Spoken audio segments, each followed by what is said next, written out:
te adorar. Foi que eu nasci, quero viver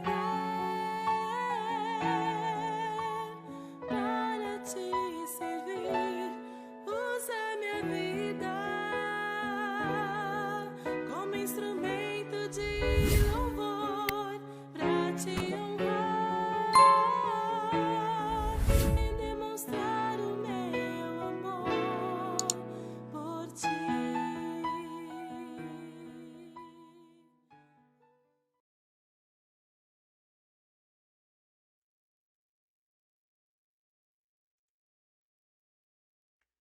Bom dia, bom dia. Começando mais um Café e Comunhão. Hoje nossa leitura e reflexão em Eclesiastes, capítulo 11. Não se esqueça de compartilhar o vídeo desde já, dar o seu joinha, o seu like, ativar o sininho, se inscrever se não é inscrito ou então incentivar outros. Vamos propagar o máximo possível dessa mensagem, dessa palavra que é tão preciosa e transformadora. Eclesiastes capítulo 11. Nós vamos então ler esse capítulo e refletir sobre o mesmo nessa manhã. No próximo encontro nosso terminaremos então o livro de Eclesiastes, né? Livro que todos os estudiosos, né, a maioria deles, entendem ter sido escrito por Salomão, filho de Davi. Ok?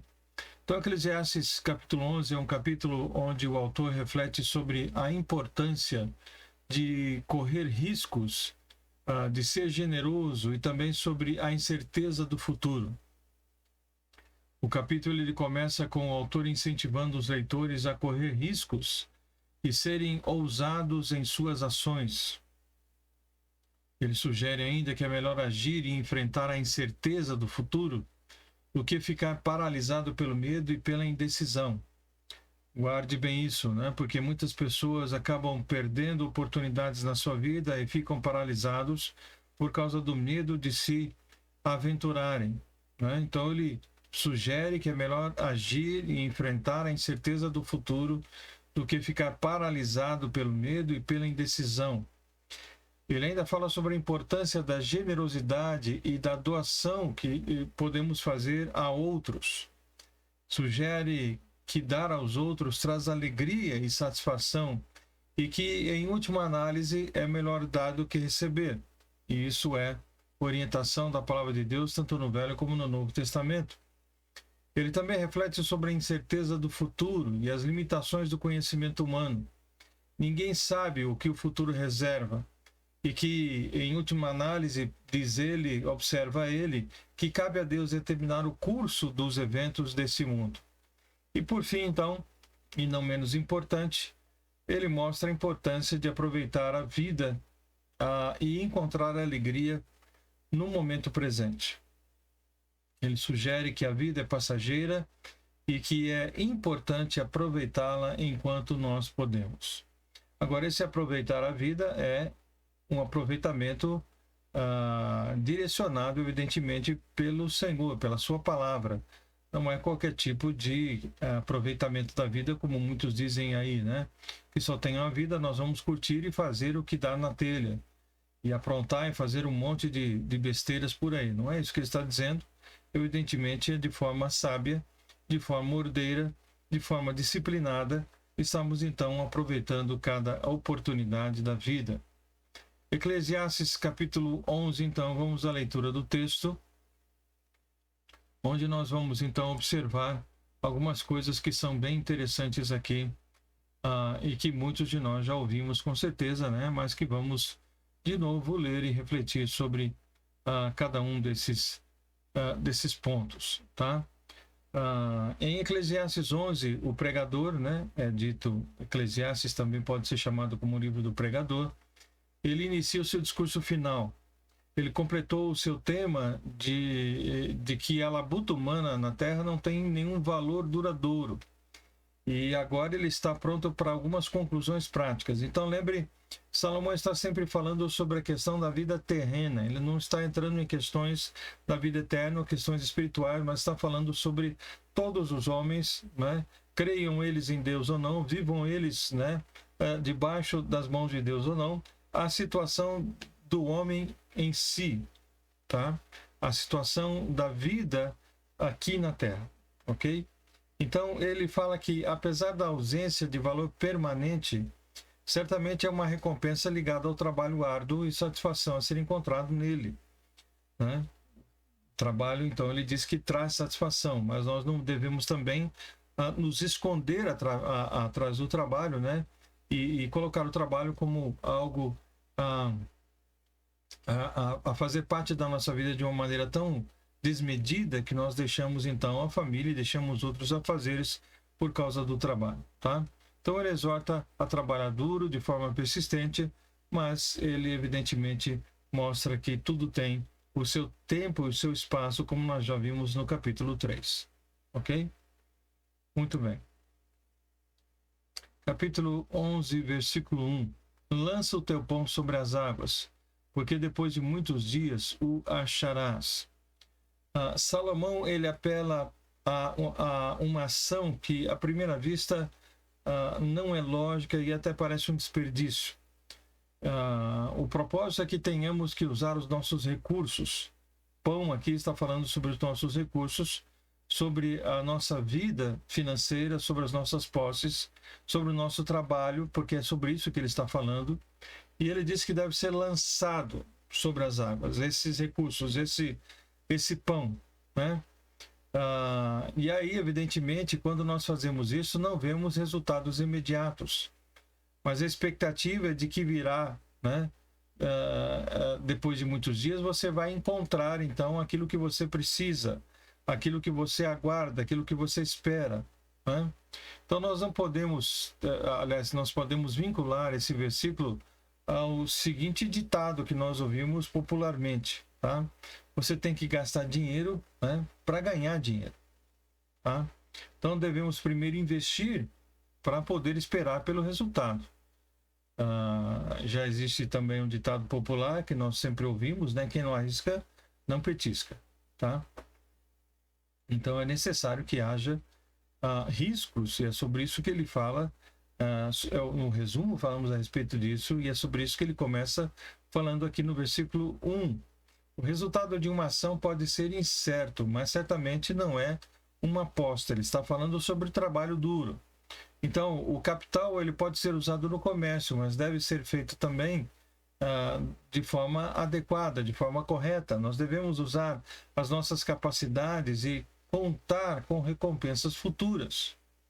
Então, o elemento aqui, além de você ter uma visão de futuro, ele fala também a respeito da paciência que você precisa ter, porque ele diz que depois de muitos dias o acharás. Então, depois de você lançar os seus recursos, depois de você planejar e lançar os seus recursos, depois de você investir, ele diz então que depois de muitos dias você vai encontrar este pão, ou seja, esse resultado, ou resultados melhores do que aquele primeiro.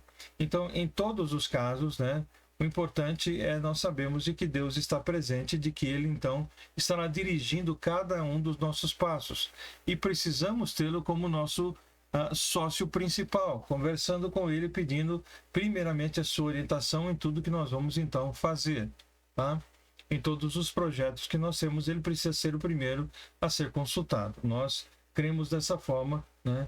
Você tem a sua liberdade de pensar de forma diferente se o quiser, mas nós cremos que toda a nossa capacidade vem de Deus e que toda a direção para tudo aquilo que nós fazemos vem da parte dele.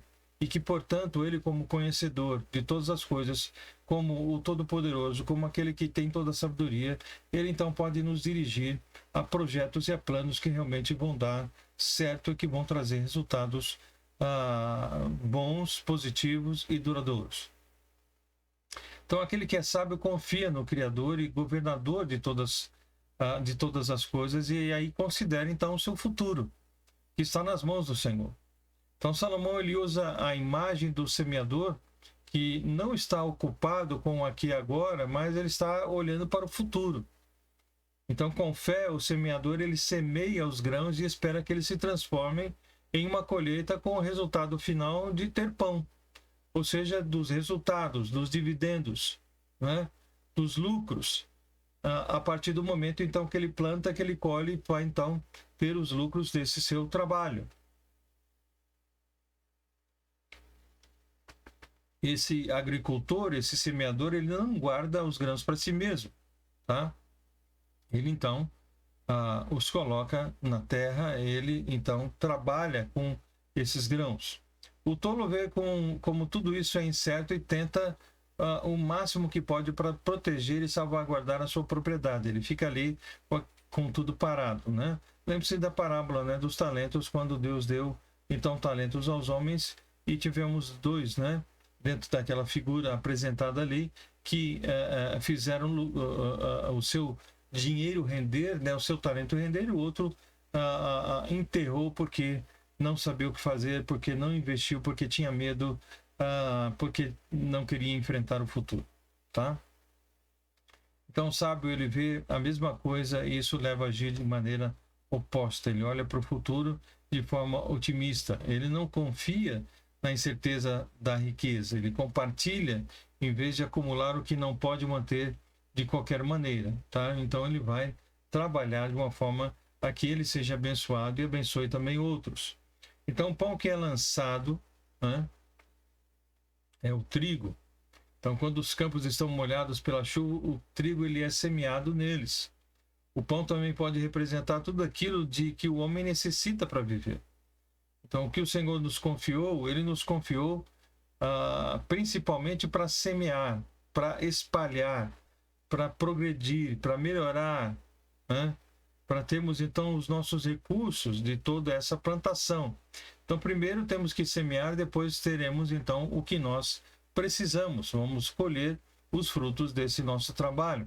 Nós não devemos semear com moderação, pois a colheita é igual à quantidade de semente que foi semeada. Se você semeia pouco, vai colher pouco. Se você semeia muito, vai colher muito. Isso está em toda a palavra, ok? Então isso é de suma importância. Vemos ainda no versículo 2, e talvez tenhamos que correr um pouquinho mais aqui, né? Para conseguirmos chegar, né, até o final, no tempo que nós temos determinado. Mas se não der, a gente continua amanhã, né? Não vamos também atropelar a situação aqui. Peço a você a gentileza, né, de que você compreenda esta situação. Versículo 2, reparte com 7 e ainda até com 8, porque não sabes que mal haverá sobre a terra. Então, diz aqui que nós precisamos então trabalhar e precisamos repartir esse nosso trabalho, tá? Repartir o trabalho, repartir os lucros desse trabalho. Então ele nos aconselha a não colocar todos os ovos na mesma cesta ou pendurar tudo no mesmo prego. Ele sugere manter mais ferros no fogo ou dividir o que você tem para investir, né, em diferentes projetos. Reparte com 7 e ainda com 8.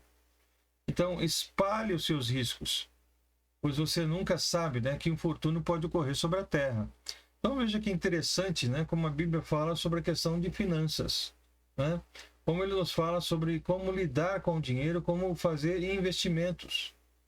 Então, nós nunca sabemos os contratempos que podem acontecer na nossa vida. Então, Salomão já falava sobre isso há mais de 3.000 anos atrás, e nós estamos falando sobre isso ainda nos dias de hoje. E nós temos aí na internet, em vários lugares, pessoas dando aula sobre isso, né? Dando curso sobre isso, sobre como você então deve agir com o seu dinheiro para que ele não fique parado e perca o seu valor. Então, 7 aqui é o número de completude, ou seja, é um número completo. Talvez um determinado trabalho ou um grupo de pessoas chame claramente a sua atenção e você vai investir ali. Você pode se comprometer totalmente com isso. Mas não tenha medo também de começar um novo grupo ou um novo emprego. E é isso então que o número 8 se refere, a algo além, algo a mais, algo que vai a segunda milha. 8 refere-se a um novo começo, após o encerramento de um período completo. Então, se 7 é um número completo, 8 é o início de um novo ciclo. Então, uma semana tem 7 dias. Agora, quando a semana termina, uma nova semana começa. Mas você também pode dizer que o 8º dia se segue. né? Se você for fazer então uma leitura aí continuada, né? Você pode dizer então que depois do 7 segue-se o 8.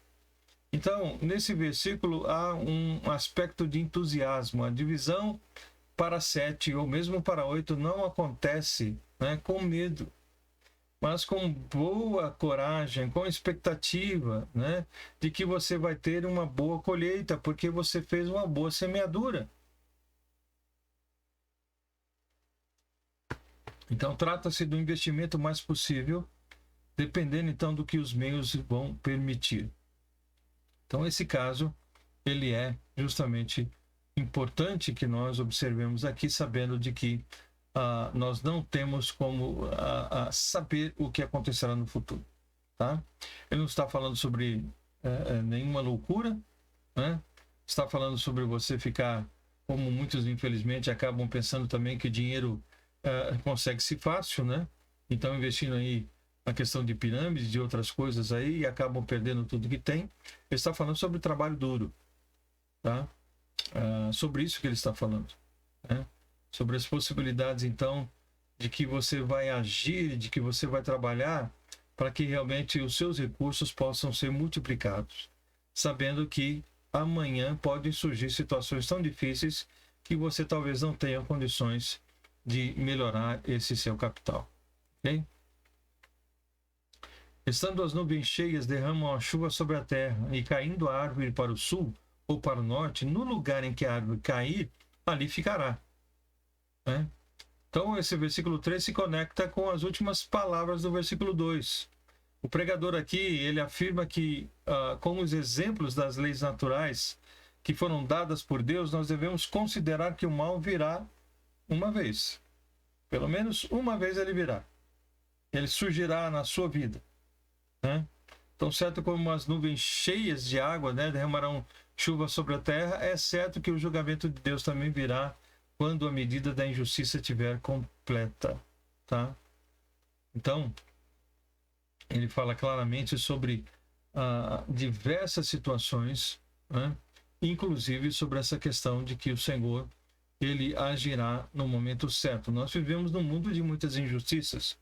Talvez nós tenhamos problemas com essa situação nos nossos investimentos, né? Para que os resultados não sejam resultados adequados. Mas o Senhor, ele é justo e ele está vendo cada uma dessas situações. Então, nós não sabemos quando a vida de alguém será cortada. E ele usa aqui a expressão da árvore. Mas sabemos que no momento em que está sendo cortado, não há possibilidade de trazer uma mudança na situação que então surgiu. Você começou a cortar a árvore, ela vai tombar. E não adianta pensar, não, agora se arrependeu e vai mudar de rumo. A árvore foi cortada da fonte da vida, das suas raízes, né, que extraem os sucos do solo. Então, no local onde a árvore cai, lá ela fica. Ela não vai mudar de lugar. Ela vai permanecer onde está. Então, a vida acabou e a mudança não é mais possível. Então, é preciso aproveitar as oportunidades, como nós dissemos, porque elas podem passar. Ok? Agora, evidentemente, mais uma vez eu digo e repito, nós não estamos falando de fazer loucuras, né? De coisas sem pensar, ou de coisas que foram mal planejadas, que foram mal conversadas, não, nada disso. Ok? Tudo com muito planejamento, com muita orientação, com muita direção, principalmente de Deus. Além das conversações, além dos apoios, além das orientações de pessoas, precisamos principalmente do aval de Deus, e isso é o mais importante, é assim que nós cremos. Ok? Quem observa o vento nunca semeará, o que olha para as nuvens nunca cegará. Então aqui, mais uma vez, Salomão ele aponta que também devemos enxergar, né, em seu conselho sobre cautela ao correr riscos, né? Não devemos sentar e esperar com os braços cruzados, ponderando e refletindo incessantemente sobre as possibilidades e as impossibilidades. Nós temos que, em determinado momento, agir. As circunstâncias ideais, né, que em nossa opinião são necessárias para agir, provavelmente elas nunca chegarão. Se as indecisões permanecerem, né, se nós ficarmos inertes, parados, as coisas não vão acontecer. Então, o agricultor que espera pelas condições climáticas ideais, ele nunca vai semear, tá? E não semeando, ele nunca vai colher. Então, existe risco em todo o momento, em toda a situação, em todo o trabalho, em todo o relacionamento. Viver é correr risco, e nós sabemos isso. Então, quem fica observando o vento nunca vai cegar, nunca vai semear, aliás, né? O que olha para as nuvens nunca cegará, não vai colher. Então, ele está falando sobre a questão de cruzar os braços e esperar que as coisas aconteçam naturalmente, sem que haja nenhum suor da sua parte.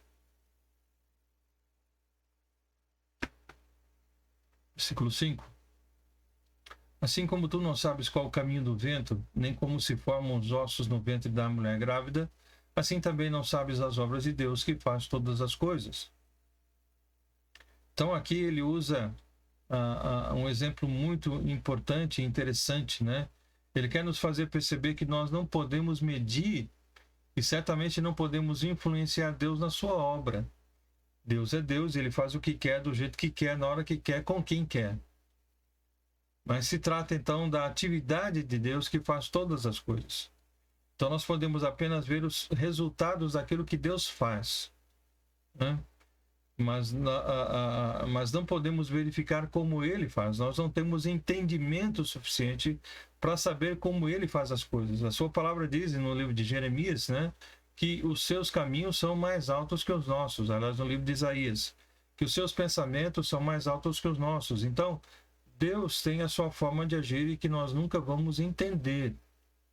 Essa percepção, né, deve nos exortar a trabalhar arduamente, diligentemente, cuidadosamente, com a confiança de que Deus vai cuidar do resultado. Porque nós nunca vamos enxergar o todo e entender todas as coisas, né? Há parcela justamente aí de fé de que Deus vai nos ajudar para que tudo dê certo. Então, também nos impedirá de tomar uma atitude passiva de esperar para ver, né, o que vai acontecer, se é que vai acontecer, o que nós vimos anteriormente. Vai ficar olhando o quê? Para as nuvens, esperando o vento passar, ou saber de onde vem o vento. Então o pregador ele conecta o vento e o crescimento, né, usando a figura de uma criança então no útero da sua mãe. O vento e seus movimentos não devem ser controlados por nós, né? Nós não conseguimos controlar o vento. E, aliás, como uma das forças da natureza, né, ele é poderosíssimo a questão do vento. E nós não temos como controlar.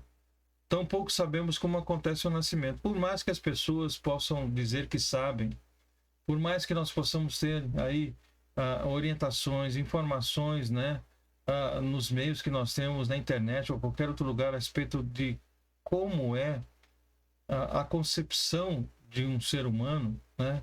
Isso vai além da nossa capacidade. Isso é fantástico demais. A vida de um bebê começa em segredo com a concepção, depois o crescimento pré-natal e continua com o mistério da operação de todo o plano de Deus no ventre da mãe. Já vimos o Salmo 139 que diz aqui Deus que ele vai tecendo cada tecido, cada célula.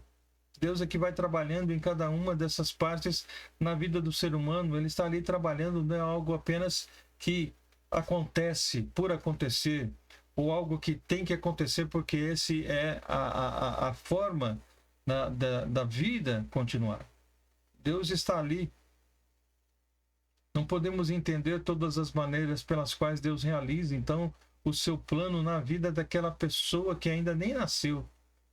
Nós podemos aplicar as regras de Deus à vida diária e assim ajudar a cumprir a sua intenção com o novo nascimento, né? Justamente olhando para o aspecto também espiritual, que nós não estamos entrando aqui nessa parte, ok?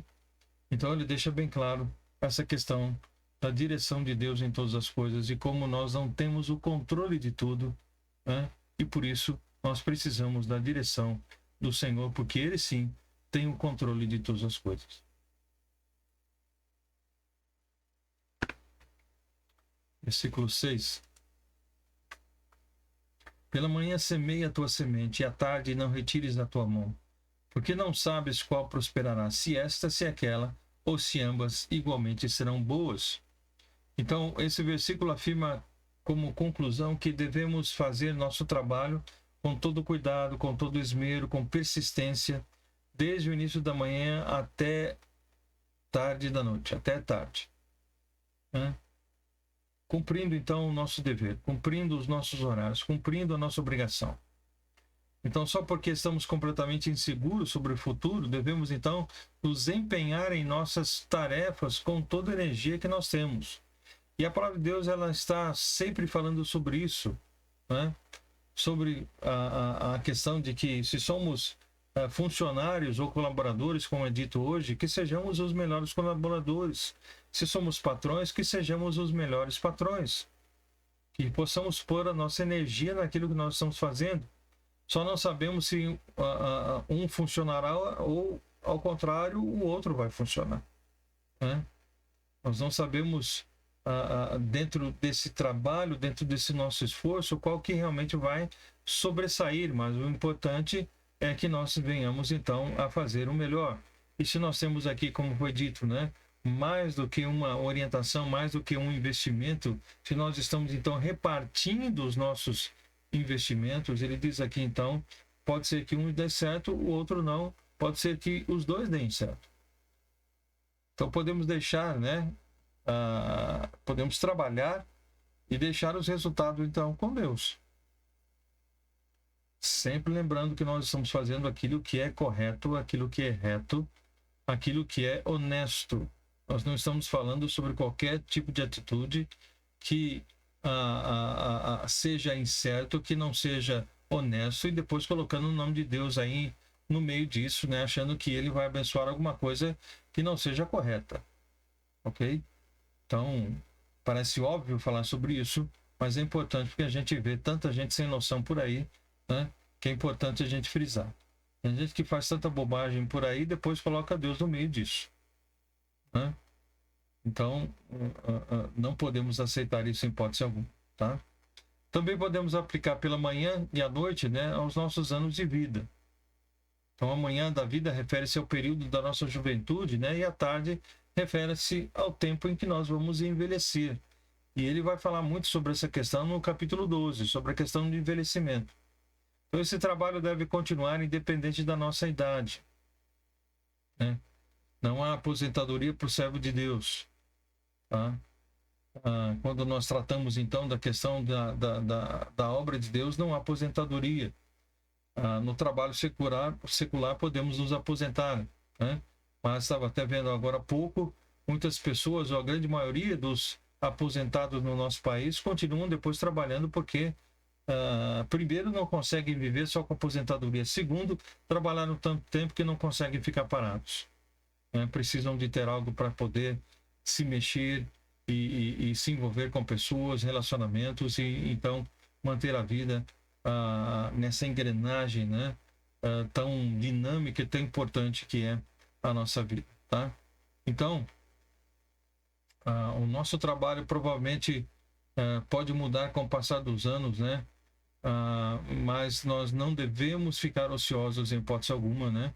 Porque a ociosidade traz diversos tipos de doenças e de enfermidades, né? Alguém já disse que a cadeira que mais mata é justamente a cadeira daquele que se sente aposentado e pensa que não vai fazer mais nada, né? E então essa cadeira do comodismo é o local onde mais mortes acontecem, tá? Então, o que nós vemos aqui é Salomão falando sobre trabalho, trabalho e trabalho. Então, na última parte desse versículo, né? Porque você não sabe se será bem sucedido, se ambos serão bons. Então há um grande encorajamento, né? Não diz que algo não é bom, pelo contrário, ele diz que isso será bom, ou aquilo será bom, ou ambos serão igualmente bons, né? Então consideram-se assim, então, que cada um de nós pode fazer um trabalho de sementeira, né? A sua maneira, na sua própria vida. Então aqui reside um encorajamento para nós. Se fizermos assim, estamos trabalhando bem, né? O seu trabalho está nas mãos de Deus e Ele nos mostra a seu tempo os resultados. E nós podemos então ficar tranquilos com relação a isso. Ok? Muito bem, nosso tempo já se foi, vamos parar por aqui e amanhã nós damos continuidade então a esse capítulo 11, tá bom? E para não perdermos aí, ficarmos correndo, porque temos aqui coisas bem interessantes para o nosso dia a dia. Veja como a palavra de Deus ela é muito atual e como ela fala sobre questões próprias e necessárias para nós no dia de hoje.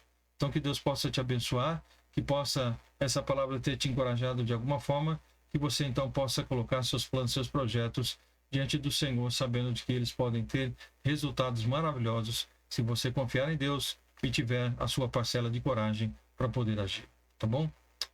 Deus, obrigado por essa manhã, obrigado pela tua palavra, ajuda-nos a confiarmos no Senhor e colocarmos o Senhor em todos os nossos negócios, sabendo de que o Senhor como sendo o sócio majoritário, nós com certeza seremos abençoados em tudo aquilo que nós nos colocarmos para fazer. Então nos ajuda, nos orienta, abençoe cada coração, cada decisão, cada vida, e que a graça do Senhor esteja sobre cada um daqueles que nos veem e nos ouvem nessa manhã. Oramos assim, em nome de Jesus. Amém. Muito obrigado pela sua companhia, que Deus possa abençoá-lo ricamente.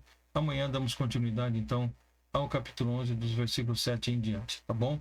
Então, que você tenha um bom dia, embaixo da graça e da paz do Senhor. Um forte abraço e até amanhã, se Deus nos permitir.